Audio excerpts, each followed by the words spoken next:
The room was already tense before a single word was spoken, the kind of tension that hums beneath the lights and cameras, waiting for a spark. Red recording dots blinked on across the studio like watchful eyes. Then Adam Schiff leaned forward, his voice sharp, dismissive, and cruelly casual. "Let's be honest," he said with a thin smile, "Pam Bondy is a joke." For half a second, time seemed to stop. A few gasps escaped the audience.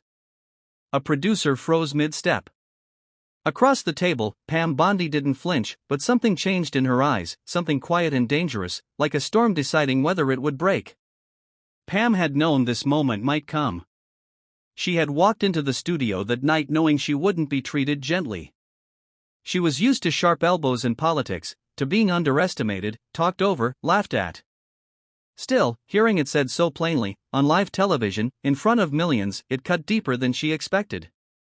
For a heartbeat, the old reflex stirred inside her: defend, interrupt, fire back. But she didn't. Instead, she inhaled slowly, her shoulders steady, her hands folded neatly on the desk. She looked not at Schiff, but at the audience, as if grounding herself in something bigger than the insult. Adam Schiff leaned back, clearly satisfied. He had delivered the line cleanly, confidently, the way someone does when they believe the room is already on their side. A few nervous chuckles rippled through the crowd. The host shifted uncomfortably, glancing between them, aware that something had gone wrong, but also knowing the cameras were hungry. This was live television. This was conflict. This was the moment everyone would remember. Pam's mind raced, not with anger, but with memory. She thought of the years she had spent as a prosecutor, standing in courtrooms long before the cameras ever cared about her name. She remembered victims gripping tissues in trembling hands, trusting her to speak when they could not. She remembered late nights poring over Cass. Schiff tried to recover, offering a thin clarification about political criticism and public scrutiny, but the moment had passed.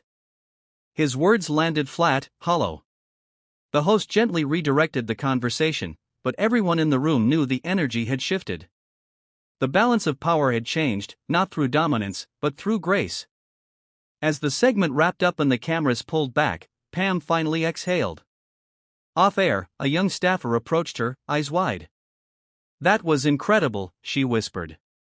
Pam smiled then, just a little. "It wasn't about winning," she said quietly. "It was about reminding people why we're here." Later that night, clips of the exchange flooded social media. Some called it a takedown.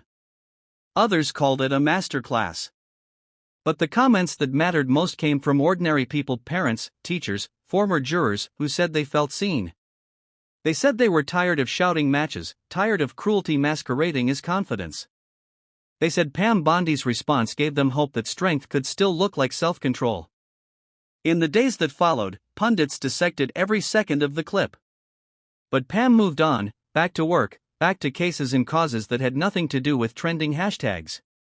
She understood something that many forgot: moments like that weren't about silencing an opponent forever.